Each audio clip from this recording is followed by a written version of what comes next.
O mercado de trabalho este ano está surreal. É sinceramente assustador. Mas na realidade é quase impossível encontrar um emprego decente. Ele ainda não tinha encontrado um emprego. Olhe atentamente para essas cenas. O que você vê não são mendigos. Eles não são viciados ou criminosos. Eles são jovens engenheiros, professores e trabalhadores de colarinho branco que se formaram nas melhores universidades da China. O que estamos testemunhando na China não é apenas um reflexo rotineiro de uma crise no coração da economia global. É o colapso sociológico mais assustador que a história moderna já viu. Esses jovens foram anunciados como o futuro brilhante do sonho chinês. Eles não podem voltar para casa. Eles não podem embarcar em trens. Eles não podem nem comprar uma garrafa de água. A promessa de Xi Jinping de prosperidade comum agora se transformou em um pesadelo digital inescapável, uma prisão panóptica para mais de 50 milhões de jovens. Foi culpa desses jovens? Não, Xi Jinping disparou essa arma contra si mesmo. As últimas imagens que nos chegaram, conseguindo contornar o rígido muro de censura da China, nos confrontam com a terrível verdade que Pequim está tentando esconder. Cartazes gritam que milhões foram colocados na lista negra, declarados devedores por ordem judicial. Mas isso não é apenas uma crise econômica, é uma rebelião silenciosa. E agora, este exército fantasma que cresce silenciosamente nas ruas de Pequim está despertando como uma ameaça à autoridade do Partido Comunista Chinês, muito maior do que tanques e mísseis. As raízes desta catástrofe humana não são ideológicas, mas matemáticas. Tudo começou com o colapso colossal de 300 bilhões de dólares do gigante imobiliário da China, Evergrande. Isso não foi apenas a falência de uma empresa, mas também o toque de finados para o modelo de crescimento artificial que Pequim vinha promovendo há anos. Até aquele dia, a Evergrande vivia como um verdadeiro viciado em dívidas. Estava constantemente assumindo novas dívidas para pagar dívidas antigas e gerando fluxo de caixa vendendo casas que ainda nem tinham sido construídas. No entanto, Pequim de repente fechou a torneira declarando: "Esta montanha de dívida agora ameaça o regime." Quando a administração fechou as torneiras com sua política das 3 linhas vermelhas, o tubo de oxigênio da Evergrande foi cortado. O motor que eles estavam tentando esfriar explodiu em suas mãos. O setor de construção, que representa 30% da economia da China, entrou na maior crise de liquidez da história no outono de 2025 e desligou a tomada. Dados da Bloomberg e relatórios do campo confirmam que a crise atingiu o pico em outubro. A administração Xi tentou injetar dinheiro no mercado para resolver a crise, mas esses pacotes de estímulo desapareceram em um enorme buraco negro. A queda nos preços das habitações se aprofundou porque não havia mais confiança.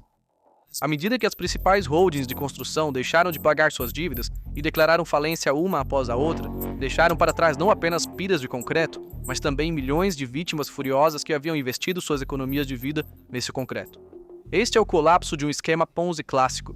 As pessoas não conseguem vender suas casas porque não há compradores. As empresas de construção não conseguem concluir as casas porque os cofres estão vazios. Projetos inacabados, apartamentos não entregues e ainda assim os pagamentos das hipotecas exigidos pelos bancos. Foi neste ponto que ocorreu a grande ruptura entre o governo do Partido Comunista Chinês e a juventude chinesa. Os jovens lançaram o maior ato de desobediência civil na história moderna da China, um boicote às hipotecas declarando: "Não pagarei o empréstimo por uma casa fantasma que não recebi, não moro e nunca será concluída." Este boicote não apenas abriu um buraco nos balanços dos bancos, mas também abriu um buraco irreparável na legitimidade da autoridade de Xi Jinping. Dados de outubro mostram que os incentivos falharam e a crise continua a se arrastar. A resposta do Estado, em vez de produzir uma solução econômica, foi iniciar uma guerra financeira contra seu próprio povo. Para entender a mecânica desse desastre, devemos olhar para o sistema de crédito social. Este sistema, descrito na mídia ocidental como orwelliano, não é mais um programa de fidelidade onde você acumula pontos e ganha descontos. Agora é uma armadilha estatal. Xi Jinping, usando esta crise como desculpa, começou a criar deliberadamente uma classe inferior de pessoas através do sistema de crédito social, ou seja, estabelecer um sistema de servidão moderna. O processo opera com um algoritmo alarmantemente simples e inevitável. Tudo começa com a dura realidade econômica de 2025. Imagine uma pessoa jovem. Ele se formou na universidade, encontrou um emprego e, como todo indivíduo na China, investiu seu futuro em uma casa. Mas quando o mercado imobiliário desmorona e a construtora vai à falência e foge, não há casa e nem dinheiro. Tudo o que resta é uma dívida enorme com o banco. E quando esse jovem exerce seu direito mais básico, boicotando ao dizer "não vou pagar por uma casa que nunca recebi", ele enfrenta a fria e dura realidade do sistema. Você não pode pegar o metrô porque seu número de identificação aciona uma luz vermelha na catraca. Você não pode pegar o trem de alta velocidade para visitar sua família. Você não pode nem mesmo reservar um simples quarto de hotel. Em outras palavras, o sistema de crédito social da China não funciona mais para garantir justiça, mas para institucionalizar a impotência. De acordo com dados de 2025, mais de 200 mil novos jovens foram adicionados a esta lista negra simplesmente por causa de disputas contratuais e objeções de dívida. O sistema os rotula como laolai, significando indivíduos não confiáveis. O que começou com sussurros se transformou em uma tragédia que afeta de 5 a 6 milhões de pessoas hoje. O Escritório Nacional de Estatísticas, ou NBS, afirmou em seu último relatório, datado de 14 de novembro de 2025, que a economia está geralmente estável. Mas isso é uma completa mentira. Olhe para os dados que eles mesmos publicaram. A taxa de desemprego juvenil atingiu um recorde histórico de 18,8% em agosto. Em setembro, essa cifra foi manipulada para baixo, para 16,1%. Mesmo essas taxas melhoradas significam que aproximadamente 12 milhões e 500 mil jovens em cidades chinesas estão oficialmente desempregados agora. Isso significa que uma multidão maior do que toda a população da Grécia ou da Bélgica está nas ruas, tornada disfuncional. Mas a parte realmente alarmante é o que o relatório não menciona. O NBS removeu de suas estatísticas aqueles que participam do movimento Tang Ping, ou seja, aqueles que perderam a esperança e pararam de procurar trabalho. Quando adicionamos este grupo, estima-se que o verdadeiro exército de desempregados ultrapasse 15 milhões. É aqui que o perigo para Xi Jinping começa. Esses 15 milhões de jovens não são apenas desempregados. Eles são a decepção dos 11 milhões e 800 mil novos graduados universitários que se formarão em 2025. Xi prometeu-lhes empregos. Em troca, ele lhes deu apenas dívidas, listas negras e censura.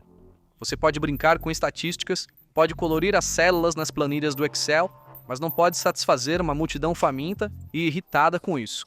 Xi Jinping pensou que poderia controlar a crise da Evergrande, que poderia apagar esse incêndio prendendo alguns CEOs e injetando alguma liquidez no mercado. Que grande erro!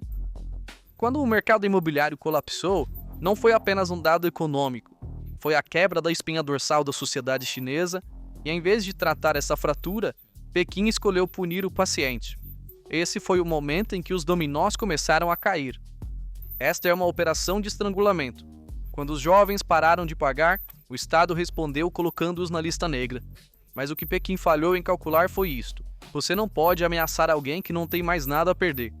Que significado poderia a lealdade ao partido ter para um jovem nesta situação? A situação no terreno está evoluindo para uma guerra civil silenciosa. Os jovens trabalhadores e obedientes que antes eram o motor do milagre chinês agora estão desligando o sistema. Neste ponto, o movimento Tang Ping passou de um estilo de vida passivo para uma resistência ativa e destrutiva, uma filosofia de deixar apodrecer. Milhões de jovens estão não apenas se recusando a pagar hipotecas, mas também se recusando a casar, a ter filhos, a consumir. O setor imobiliário, que representa 30% da economia da China, está cedendo sob o peso deste boicote, e o sonho de Xi Jinping de um grande rejuvenescimento também está enterrado sob os escombros. Esta quarentena digital, imposta por Pequim aos seus próprios cidadãos, é na verdade uma bala disparada pelo regime na sua própria economia. Excluir 15 milhões de jovens do sistema significa devastar a economia de consumo. Um algoritmo está sabotando o futuro demográfico e econômico da China ao transformar contribuintes, consumidores e futuros pais em indivíduos sem teto. Isso não é um ataque de fora, é o próprio sistema imunológico atacando o corpo. Devemos pausar aqui e olhar para o quadro geral, essa posição de xeque-mate estratégico. O governo de Xi Jinping, por anos, foi baseado em um único contrato social não escrito.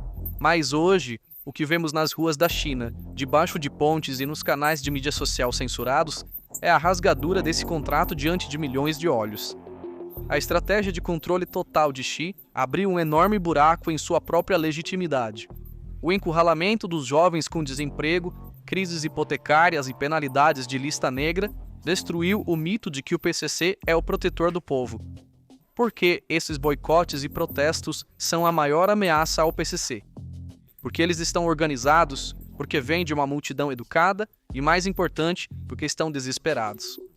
A história nos ensina que as revoluções nascem não de camponeses famintos, mas da classe média, jovens educados, cujos sonhos foram roubados e cujo status foi retirado. Pequim está atualmente em modo de pânico. Novos pacotes de estímulo estão sendo anunciados, subsídios habitacionais estão sendo discutidos, mas é tudo muito tarde. De acordo com relatórios da Freedom House e de organizações de direitos humanos, os protestos não estão apenas dizendo "deem-nos nosso dinheiro". Agora estão gritando sua raiva contra o próprio sistema, contra o governo de um homem só de Xi Jinping. A grande muralha de fogo não pode parar essa onda de raiva. No entanto, o sistema de crédito social que ele estabeleceu explodiu a segurança interna do país, o tecido social e a confiança do povo no Estado. Esta situação é um paradoxo para Xi Jinping. Quanto mais ele aperta o sistema, mais pessoas ele empurra para fora do sistema. Regimes autoritários governam através do medo, mas o sistema de crédito social esgotou o medo. Então, o que você pode usar para intimidar um jovem que agora está sem teto, sem dinheiro e sem futuro? Prisão? Eles já estão vivendo em uma prisão a céu aberto, em uma cela digital. Xi Jinping observa com horror enquanto a arquitetura de vigilância que ele construiu para consolidar seu poder agora se transformou em um buraco de toupeira, minando seu regime. Isso não é uma recessão econômica, mas um momento de colapso da legitimidade política. Em última análise, o sistema de crédito social foi projetado para alinhar o povo chinês, para criar uma sociedade de obediência perfeita.